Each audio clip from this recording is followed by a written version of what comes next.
How about those Buffalo Bills? My God, the beating they put How on about KC. those Buffalo Bills? That was huge. Mm. That was just straight out huge for Buffalo.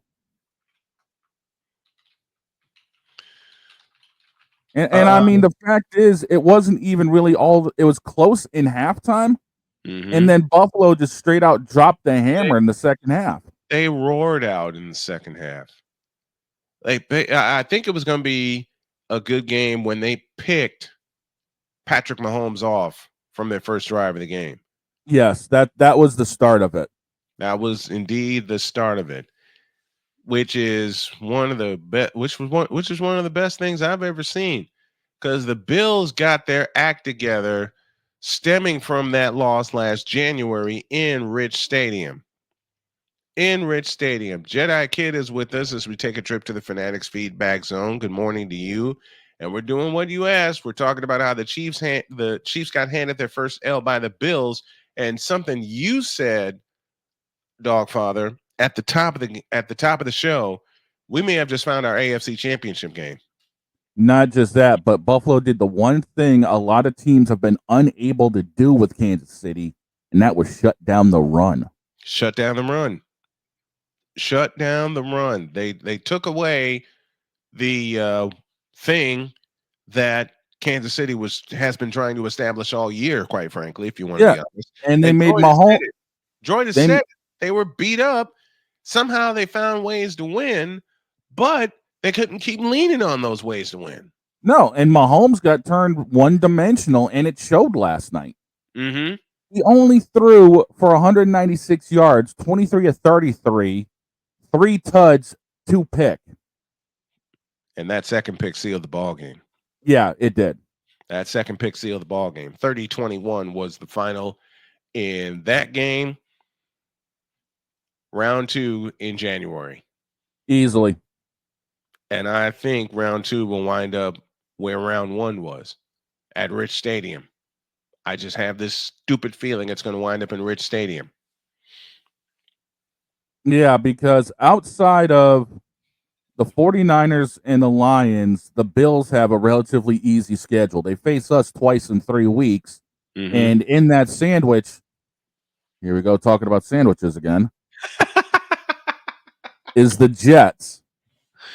Oh, God. The Jets. So, I mean, it's not like they have that hard of a schedule, but, you know, I'd be a little worried about Detroit, obviously, because look at what they're doing. Look, I'm worried about Detroit. All right? I'm worried about Detroit. Detroit could go 15-1. They could run the rest of the table if they wanted to. They can run the rest of the table with no problem. Oh. They can run the table with no problem. Apparently, whatever Eminem said to the head coach pissed them off. Oh, yeah. Oh, yeah. But you got to, and while we're talking about the Lions, you got to love what they're doing right now. They have been ungodly when it comes down to beating teams. Unreal what's happening with Detroit. But I give Victor credit because Victor said this 3 years ago. He said there's going to be a time where Detroit's going to be for real and everyone has to deal with it. Well, Victor, here we are. What's crazy is 3 of their last 6 games, they've put up over 45 points. Yes. They hung 47 on Dallas. They put up a 52 on Tennessee, and then they put up 52 on Jacksonville. 52 on Jacksonville. And then the games that they were supposed to be just quote unquote competitive in, they beat the Vikings on a walk-off. Yep, they beat the Packers by 10. And then they beat Texas in a walk-off. Wow. And I did that. We did that Sunday night game. Victor and I did the Texans-Lions game. It looked like the Lions were doomed because they threw an interception and Houston took it in for a touchdown to start the game. These Lions don't quit.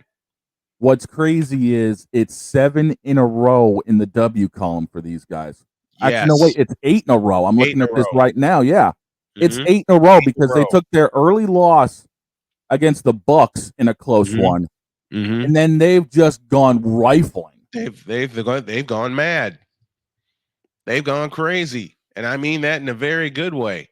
Victor Locke says, "I saw it on Thanksgiving 3 years ago, and the Lions are doing it right, establishing the run and utilizing the play action, which says Jared Goff is having a renaissance year. He is. And He is, man. again, looking at the schedule, they've got Indianapolis coming up. They've Mhm. got the Bears on Thanksgiving. That's going to be a cakewalk. Oh, They've got oh man, look, I'm gonna have Dan Miller in my ears. they've Okay. got they've got the Packers at home. They've got the Mhm. Bills at home. Then they're on the road for Chicago, on the road in Santa Clara, and then they end the season at home against Minnesota. Yes. Yikes. They could flat run the table on this. They sure can. I mean, either way you look at it, The only game. the NFC is going to run through Detroit, plain and Mhm. simple. It is.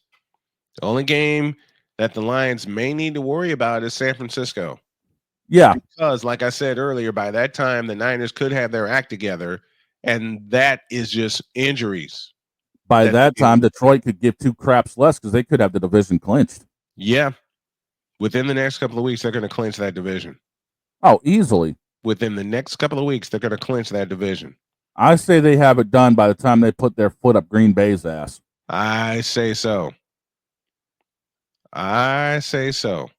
Speaking of having a foot shoved up somebody's tail end, hang on a second, Father. We're dealing with business. Yeah. Since the Father wants in, let's take a break. Dear God in heaven. Father It, O'Shaughnessy,